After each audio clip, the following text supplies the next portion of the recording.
कल तक हम लोग ने कंप्लीट कर लिया था इशू ऑफ डिवेंचर्स और सेटिंग ऑफ प्रीमियम। ठीक है, कौन सी premium? Loss on issue of debenture या discount on issue of debentures. ठीक है, आज हम लोग करने वाले various cases of issue of debentures.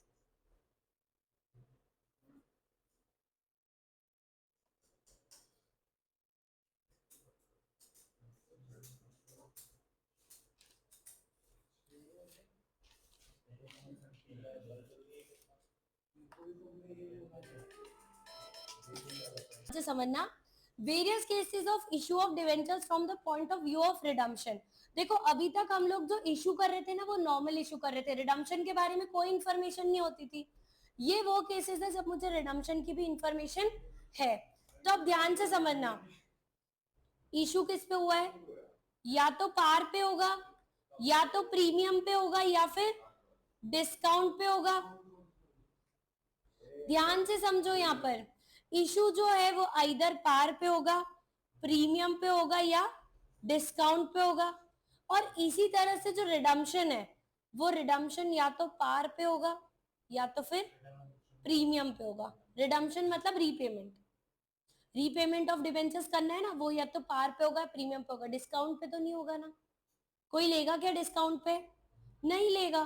तो यहाँ पर या तो पार पर होगा या प्रीमियम पे होगा।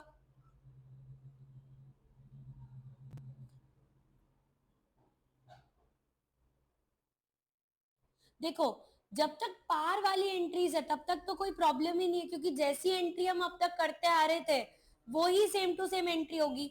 बात ही कब आती है? जब रिडम्पशन किस पे होने वाला हो? प्रीमियम पे। रिडम्पशन किस पे हो? प्रीमियम पे। मतलब ये तीन केसेस, बाकी सारे केसेस तो हमारे लिए रेगुलर रहते हैं। सिर्फ ये तीन केसेस, मान लो मैंने इशू किस पे किया है? पार पर किया है। इशू किस पे किया है? पार पे किया है। तो मैं डिस्कस कर रही हूँ अलॉटमेंट वाली एंट्री। ठीक है, क्योंकि एप्लीकेशन में एडजस्ट नहीं होता है लॉस, अलॉटमेंट पे होता है। तो यहां पर ना जो अलॉटमेंट की एंट्री होती है उसके साथ एक नई चीज जुड़ जाती है, ध्यान से समझना। Debenture allotment account debit,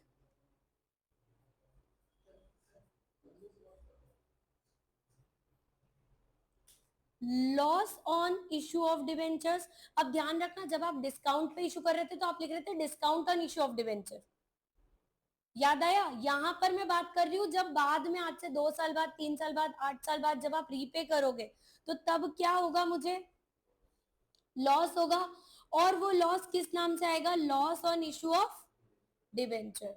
loss on issue of debentures.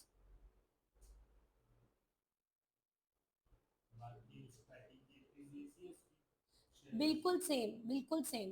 कल का वीडियो देख लेना आप एक बार, परसों का या कल का, सब यूट्यूब पे अपलोड कर दिया।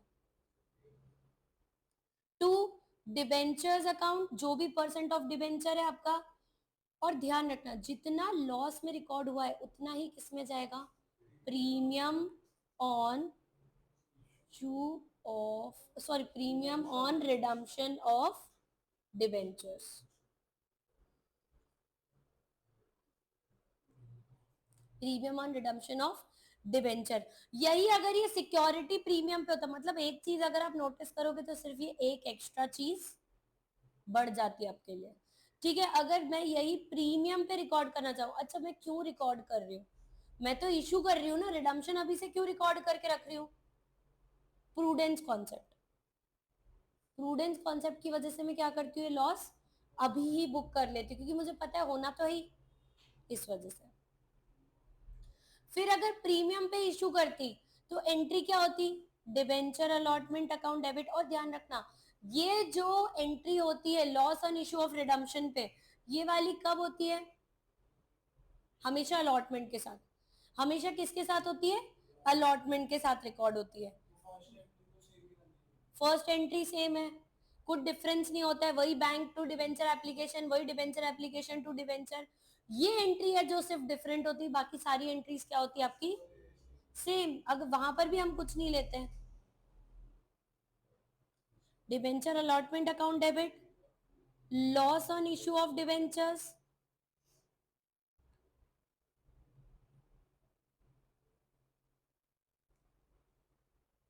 टू डिवेंचर्स,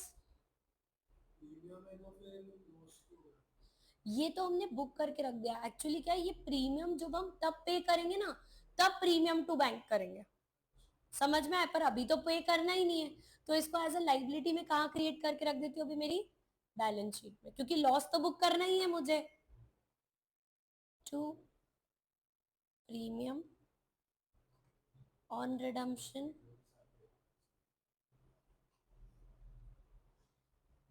ये वाला तो तब रिवर्सल होगा जिस भी दिन आप पे करोगे तब। To securities premium. अब ध्यान रखना, आपको कल याद है अपन ने सेट ऑफ पढ़ा था, सेट ऑफ में एक चीज पढ़ी थी कि ये जो लॉस या डिस्काउंट जो भी चीजें हैं, ये किससे सेट ऑफ होती है? सिक्योरिटी प्रीमियम से। अब यहाँ पर इस क्वेश्चन में आपके पास सिक्योरिटी प्रीमियम है, तो मान लो यदि मैं सेट ऑफ करने जाऊं तो पहले किससे सेट ऑफ करूंगी? सिक्योरिटीज प्रीमियम के बैलेंस से। फिर अगर कोई बैलेंस बच गया तो किससे जाएगा? Statement of profit and loss से।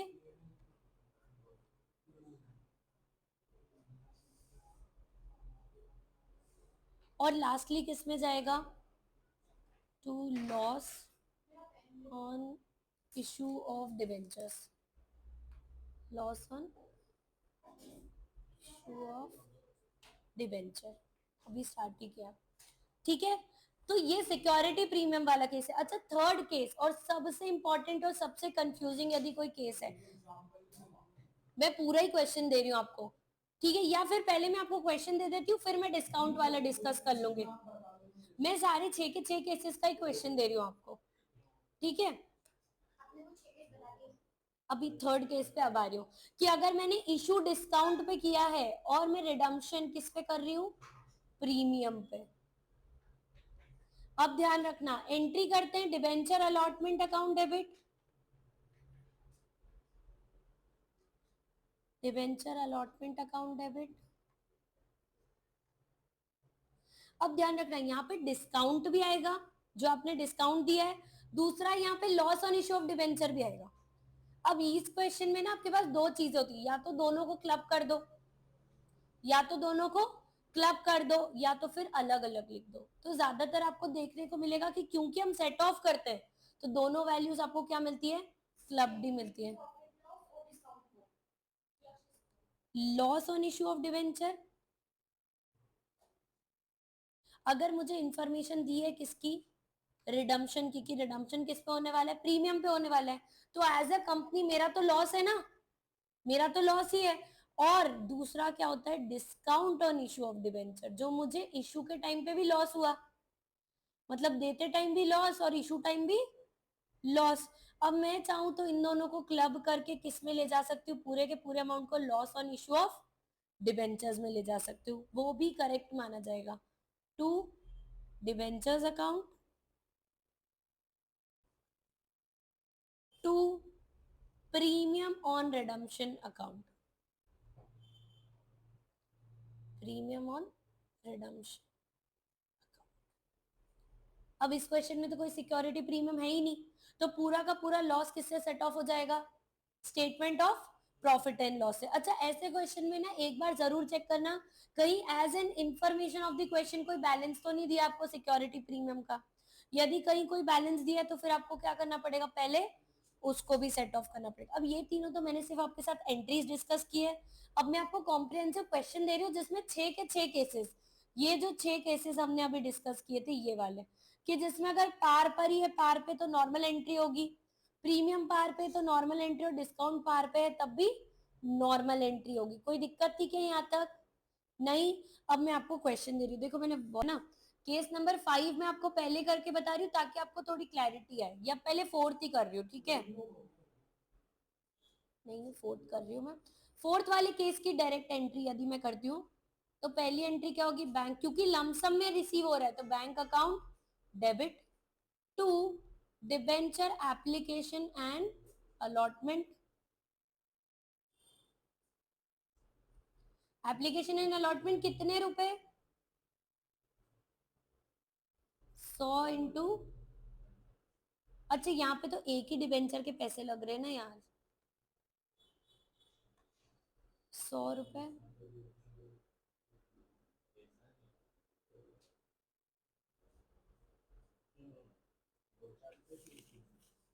मैंने अलग दे दिया क्या तुम लोग को?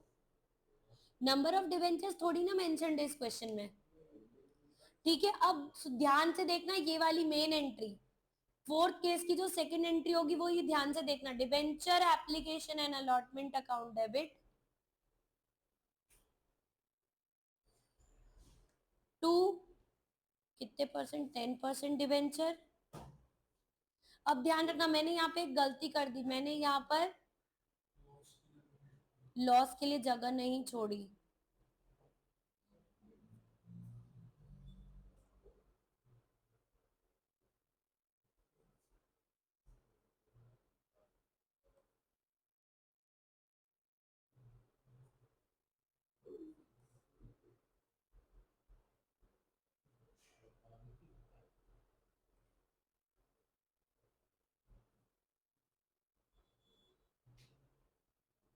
To 10% debenture. अब यहाँ पर अब मैं किसकी एंट्री करूंगी, loss on issue of debentures. कितने रुपए, ध्यान से समझना, टू प्रीमियम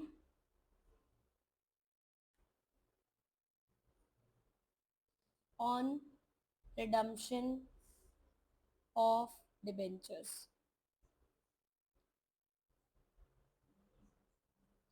अब ध्यान से समझना, 100 रुपए तो मैंने मंगाए लेकिन रीपेमेंट कितने पे, 5 रुपए पे। तो अब ध्यान रखना यहाँ तो जाएंगे 100 रुपए, जितने पैसे loss on issue of debenture में है उतने ही पैसे किस में जाएंगे, प्रीमियम ऑन रिडम्पशन पे। ध्यान रखना जब डिस्काउंट वाला क्वेश्चन आएगा, जब डिस्काउंट वाला क्वेश्चन आएगा तो कंफ्यूज मत होना, डिस्काउंट वाला भी जितना डिस्काउंट का अमाउंट होगा उतना ही आएगा, सिर्फ लॉस वाला आएगा, डिस्काउंट वाला नहीं आएगा, लॉस वाला ही आएगा, डिस्काउंट वाला नहीं आएगा। ध्यान रखना है बात, अभी वो भी करके बता रही हूँ मैं आपको, ठीक है? क्लियर हुआ? एक चीज ध्यान रखना, सेट ऑफ की एंट्री नहीं करेंगे तो मार्क्स नहीं मिलेंगे। तो किस में जाएगा, statement of profit and loss debit, क्योंकि मेरे पास कोई सिक्योरिटी प्रीमियम है क्या, नहीं, तो statement of profit and loss debit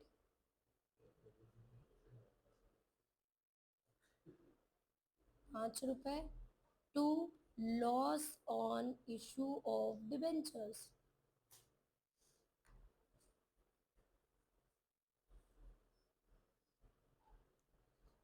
इस तरह से हर एक के एंड पे अगर loss on issue of debenture है, discount on issue of debenture है, तब तो आपको क्या करना है, इसको सेट ऑफ करना ही करना है। चलो सेकंड केस में इस बार क्या हो रहा है, डिस्काउंट पे इशू हुआ है और रीपेबल है प्रीमियम पे। तो पहले तो एंट्री कितनी होगी, अगर मैं इसी एंट्री को रिफाइन कर दूं तो चलेगा क्या,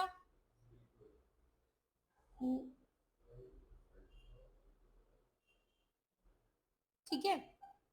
इंस्टेड ऑफ दिस मैं पेन चेंज कर लेती हूँ।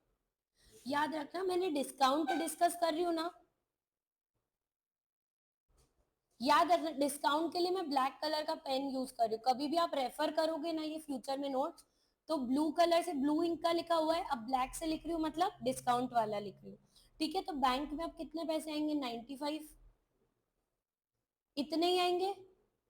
डिबेंचर एप्लीकेशन में कितने जाएंगे, 95। अब ध्यान रखना यहाँ पर एक तरीका तो ये है कि भाई मुझे पता है फ्यूचर में 5 रुपए देने हैं, अब एक तरीका तो ये कि डिस्काउंट वाला अलग से ही लिख दूं,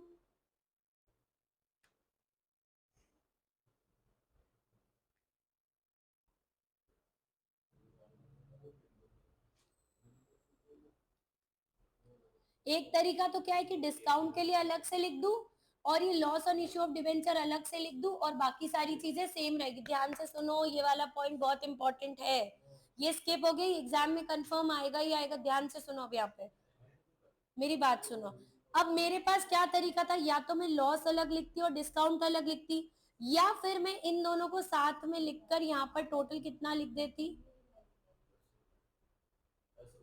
10 रुपए। वेरी गुड, कुछ भी कर सकते, बट अब मैं बता रही हूँ कैच क्या है, कौन डिसाइडिंग फैक्टर है, चीजें अलग है बट है तो ultimately loss on issue of debentures. तो आप इसको लिख सकते हो एक साथ क्लब करके, loss on issue of debenture के नाम से। लेकिन प्रीमियम में कितने रुपए जाएंगे? ये 5 ही जाएंगे। अब ये वाला पॉइंट आता है जो आपको कंफ्यूज कर सकता है। कई बार क्या होता है, एग्जाम में हम जल्दी जल्दी में होते हैं।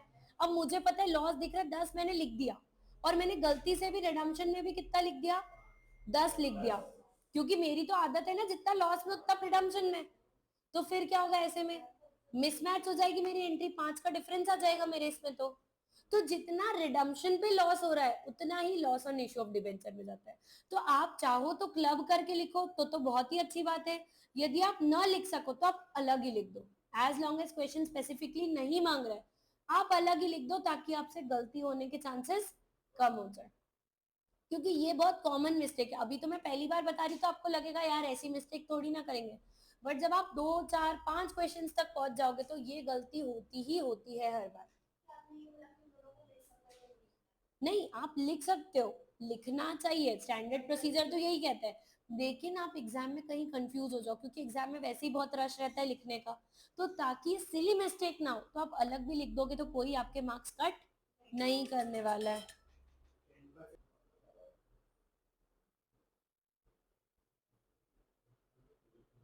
ठीक है, loss on issue of debenture समझ में आया ये वाला पॉइंट। अब यहाँ पर जब मैं इसको राइट ऑफ करने जाऊंगी ना, मेरे पास कोई सिक्योरिटी प्रीमियम तो ही नहीं, तो statement of profit and loss में कितना जाएगा, 10 रुपए। Loss on issue of debenture जाएगा और discount on issue of debenture भी जाएगा, इफ मैंने अलग अलग लिखा है तो। अदरवाइज तो एक ही एंट्री में काम हो जाएगा।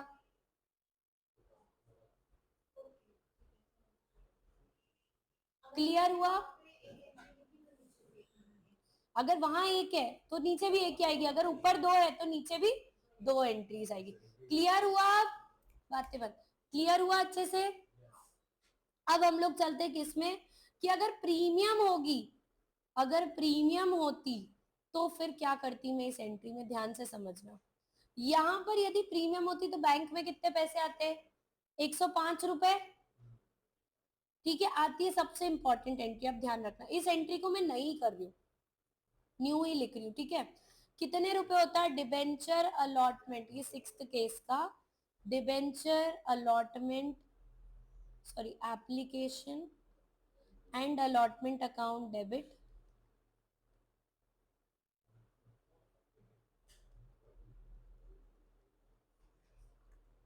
To debenture application and allotment account debit to debenture, कितने परसेंट डिबेंचर थे यार, 10%, 10% डिबेंचर।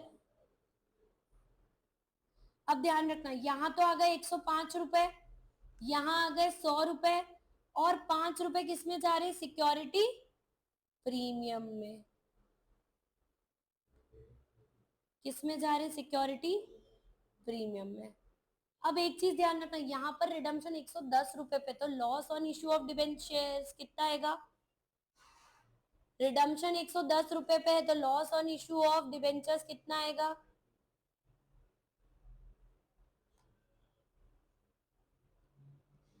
105 पे इशू किया, 100 रुपए की फेस वैल्यू है, 110 रुपए रिडम्पशन है, तो कितने रुपए का लॉस हो रहा है इन इशू ऑफ डिबेंचर्स, 10 रुपए का। Security premium is a separate account, redemption पे तो मुझे 10 रुपए एक्स्ट्रा पे करने हैं ना, रिडम्पशन पे कितने पे करने मुझे एक्स्ट्रा, 10 रुपए।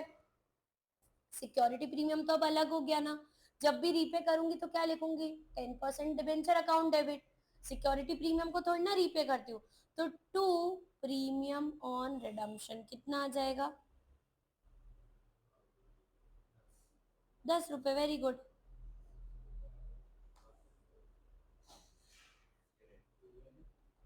अब यहाँ पर एक चीज ध्यान रखना, यहाँ पर जब मैं सेट ऑफ करने जाऊंगी तो I have some amount in security premium, तो अब जब सेट ऑफ की एंट्री होगी तो एंट्री क्या होगी, security premium account debit.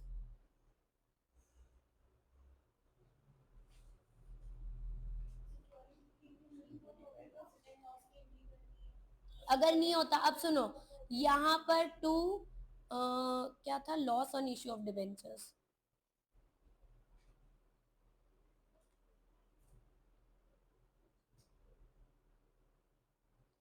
Right. और ये जो डिफरेंस है वो किस में जाएगा, अब देखो ये है 5 रुपए का लॉस, मेरा 10 रुपए का, तो 5 रुपए का डिफरेंस कहां से लेकर आऊं? अभी तक किससे सेट ऑफ कर रहे थे तुम लोग loss on issue of debenture?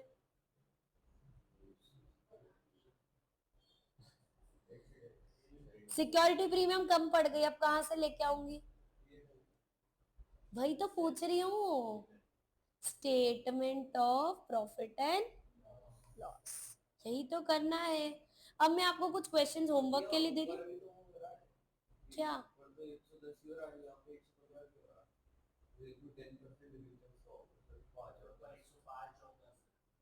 मेरी बात सुनो, 105 है, हमने इशू किया है 105 में, फेस वैल्यू है 100 और रिडम्पशन वैल्यू है 110, ठीक है।